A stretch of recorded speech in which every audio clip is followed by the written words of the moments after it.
Hey y'all, this week we finally got our element in for our electric foundry, metal melting foundry. The original one that came with it finally burned out, so I had to order a new one. But rather than paying $50 for a quote unquote metal melting foundry, I found a kiln element works, and it's about $10 versus $50. So I finally got it working, and we're gonna melt some aluminum this video to test it out. We're gonna step up to our copper, silver, and gold. So here's some little tips on melting aluminum. Thank you.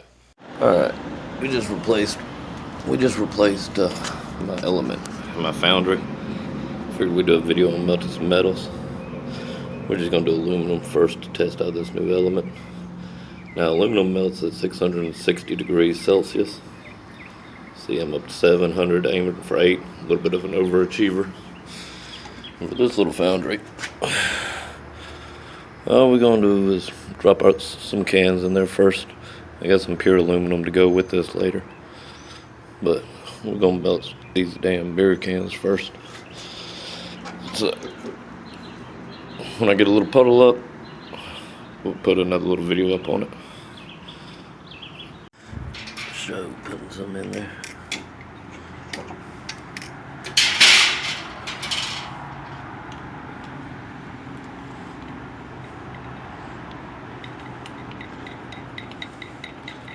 Right. Now one downside to melting cans is cans got a lot of trash in them. We're gonna have a lot of dross in this, and yeah, they stink like high heaven when you cook them. Pure aluminum's a lot better, but if you're trying to just melt your cans down, just expect a lot of smoke and a lot of stink. Now, one of the problems with doing cans, there's a lot, see all that trash in there? That's not aluminum. We gotta dip all that out.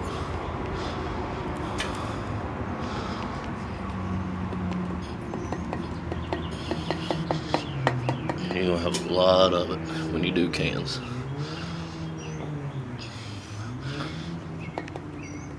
Alright. Next thing we need to do, we need to always heat our crucible a little bit. Put that on there for a second. Let it heat up.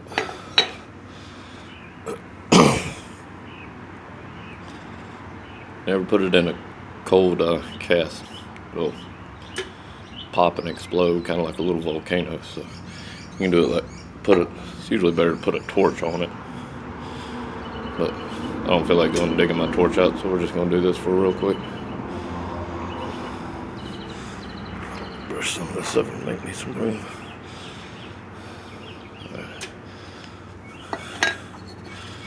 See if we're still good. We're still good. Let's pour us one.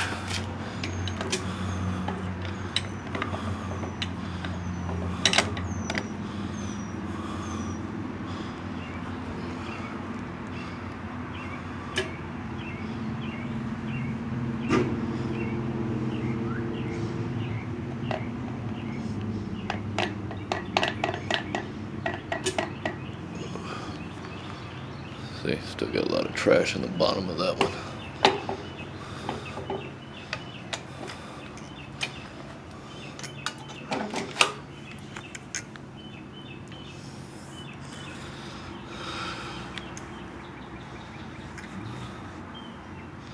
Let it cool down for a little bit.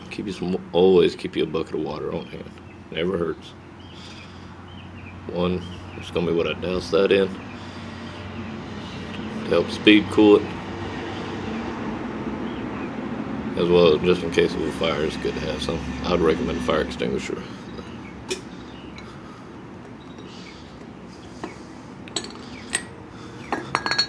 Oh no. Now please note, we got a big air bubble in that one.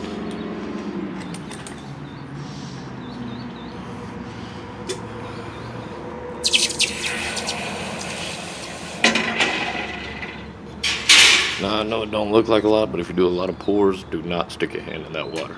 It's gonna make it boil something fierce. The only thing left is let it cool.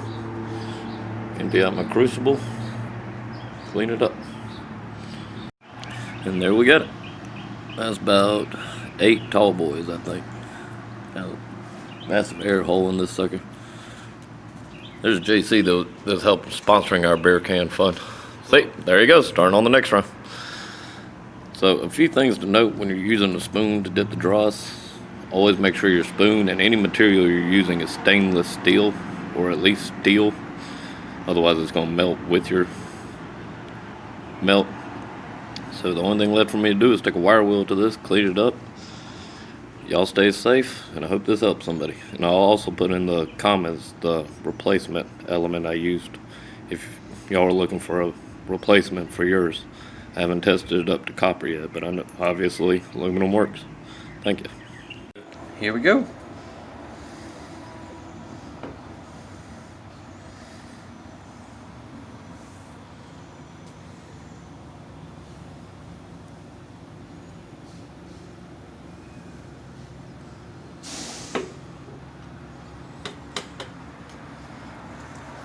Let that cool. We got another bar.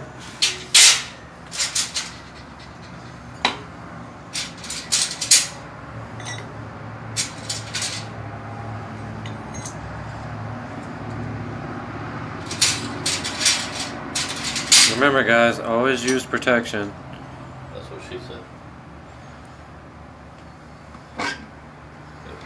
If it melts, it's gonna push it down.